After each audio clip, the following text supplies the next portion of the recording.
All right, I'm doing one of my favorite things in the world to do. I am channel catfishing in the summertime on a small river. We're gonna be using cut bait today. Have only a small little window in the evening. That happens too often. I'd like to fish longer, but it is what it is. But I'm excited. This is the witching hour right now. This river is loaded with channel catfish, and we're gonna catch some. Let's get loaded. There are 3 foxes on the river right here. Hopefully you can see them right there. This one's really curious. I've never seen foxes on this river before. Heck, I've hardly ever seen foxes. This one here is really curious.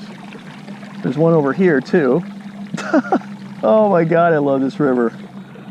This is like maybe my favorite spot right here. And what's great about this spot is that we've got a snag here, and then we got a snag here. We're gonna fish this snag first, and then once we, I don't know, we'll maybe spend 30 minutes on it, and then we'll come down and fish this even better snag here. So the foxes like it and the catfish like it. I'm just tying a slip sinker rig, no roll sinker, and I'm tying directly. This is a kale hook. I'm actually not sure what size this is, but it's I don't have really big suckers. That's what we're using, cut suckers. So it's not a real big hook. I'll be able to give a better idea how big this thing is. It's probably a 1/0, I want to say. I'm looking at this other one I have that's a size 4. I think this is a 1/0. But this line is, it's either 20 or 25 pound test trialing big game. And I like that color, that green. It's solar is the name of it. Really shows up well. I don't like a very big tag end. I'm really kind of a nut about too long of a tag end. That's fine there. But I'm using, so this is a kale style hook. I like that, you know, kale hook for, you know, cut bait. And I'm using, this is how this rig looks. Just basically no roll. That's a 3 ounce. We don't have crazy current here. We're in the midst of another summer drought, which is sucks. But so yeah, it's going right to the hook, and I have a bead there just to protect the knot, and 3 ounce weight, and that's it. So we're gonna cut some suckers and put a chunk of sucker on there. I foolishly forgot my cutting board, so I'm gonna have to use a hog trough. Not ideal. I knew I'd forget something. There's so much stuff to bring. Putting a small kayak. There's inevitably going to be something you forget. But yeah, I'm just going to cut this in about inch squares, maybe sometime 1.5 inches. So there's one.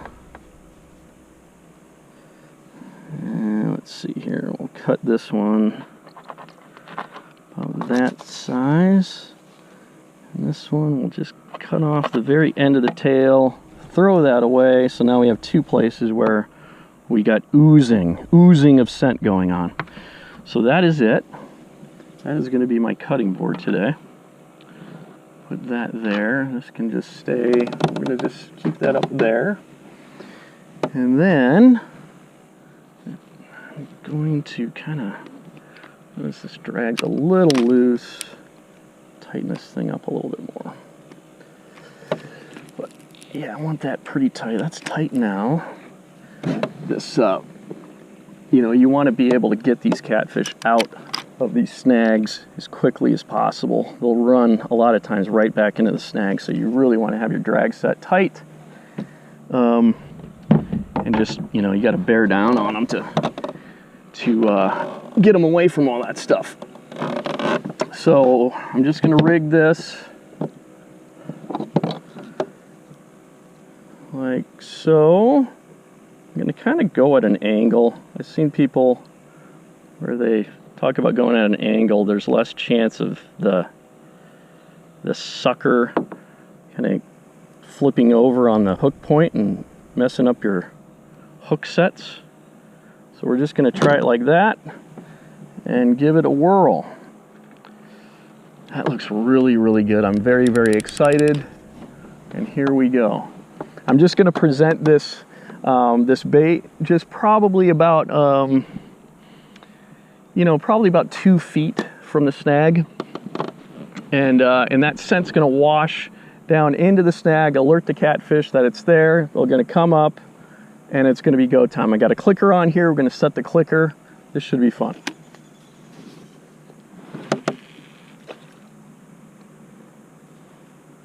So where I landed that is kind of shallow. It's deeper here on the left side of the bank, but we're going to give it a whirl anyway.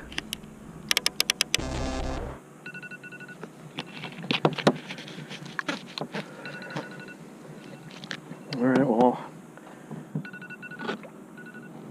I set this, my phone, I've set the alarm for basically just 10 minutes.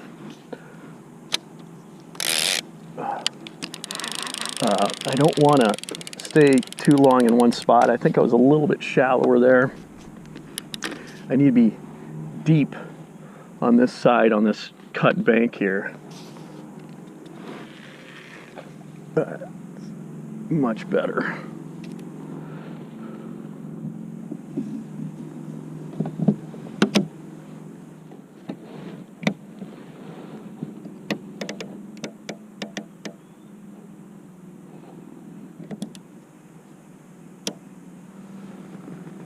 So now I'm gonna, hey Siri, set my alarm for 10 minutes. I've just set it for 10 minutes.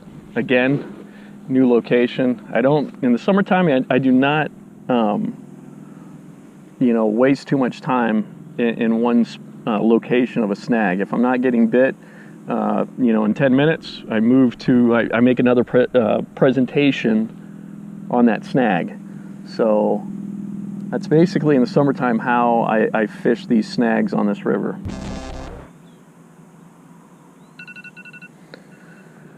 All right, well, it's been 2 presentations, and basically 20 minutes on this snag. So we're going to move to the next snag.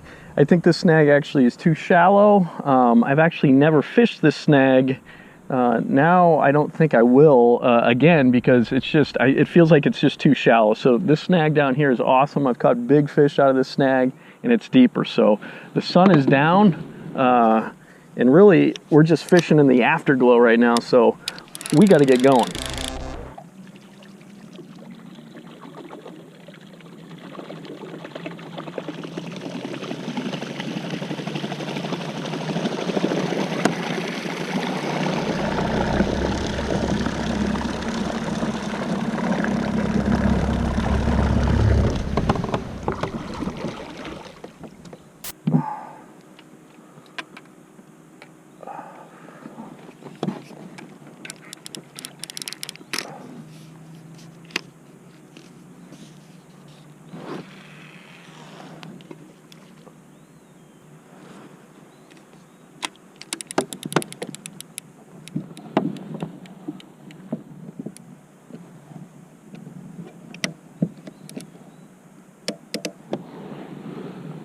All right, so I'm going to set my alarm for 10 minutes. Hey Siri, set my alarm for 10 minutes. All right, set for 10 minutes. And now we wait.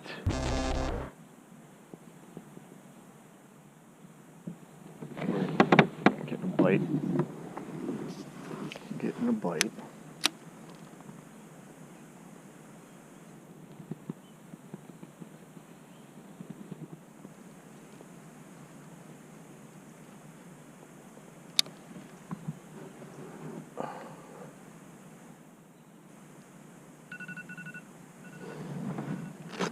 Well,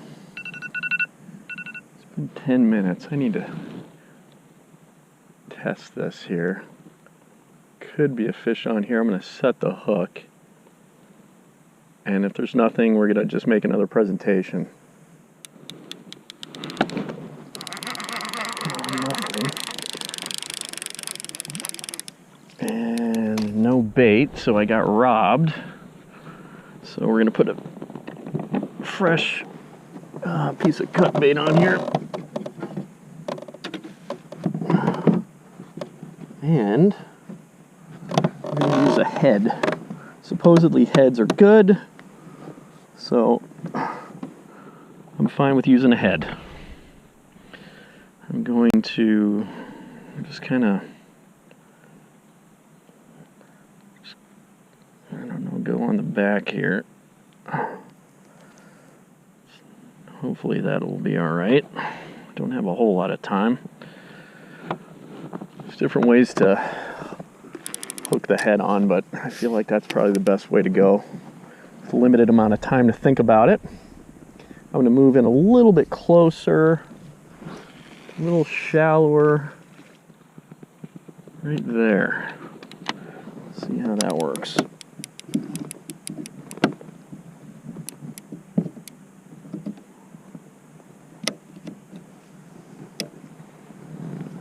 All right, these fish have got to behave. All I need is one, okay? All I need is one. The sun is down, fishing in the afterglow. Oh yeah. Hey Siri, set my alarm for 10 minutes. Perfect.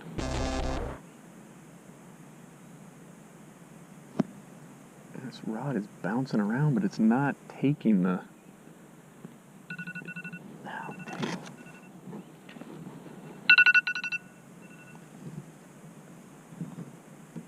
It's been 10 minutes, but this rod's bounced around a little bit. I'm going to let this soak a little bit longer. I got either a beaver or a big fish jumping over there. Yeah, I'm getting bites here.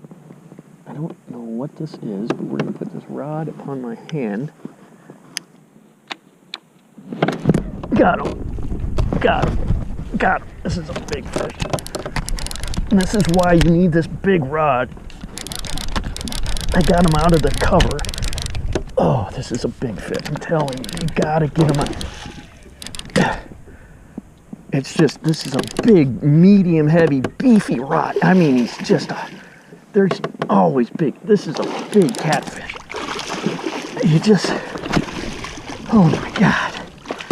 Come here, come here, come here, you, oh, woo! I mean, you gotta, this is a medium heavy predator rod by Fenwick.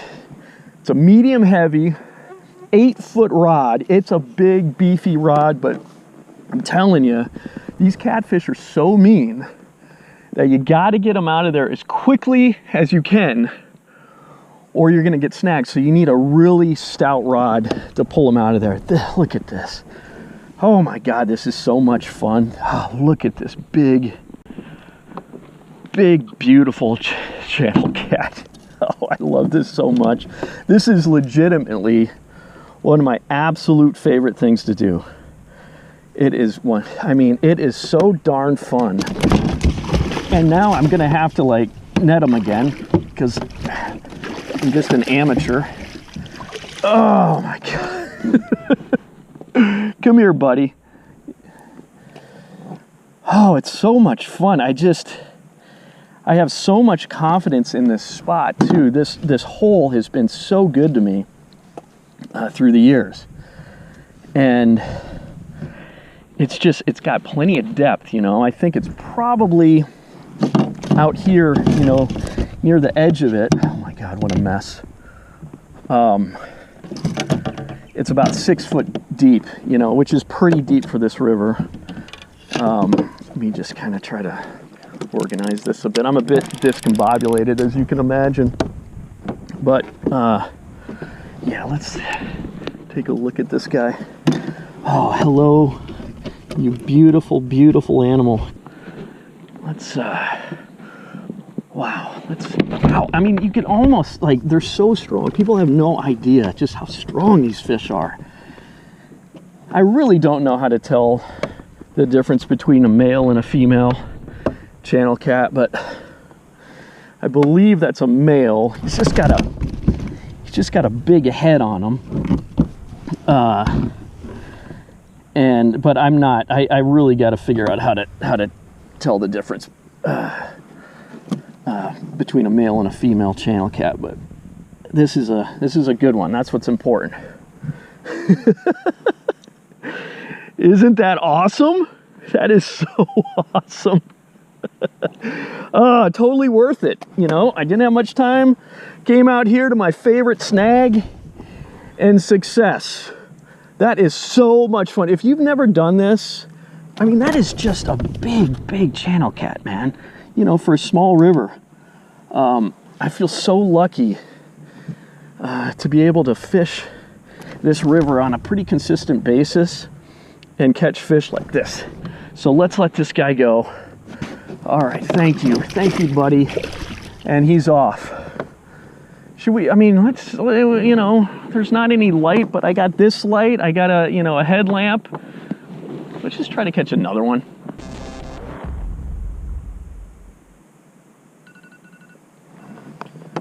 All right. It's been 10 minutes here on this presentation, and I've got to get going, but I have had a bite here, so I'm going to test it.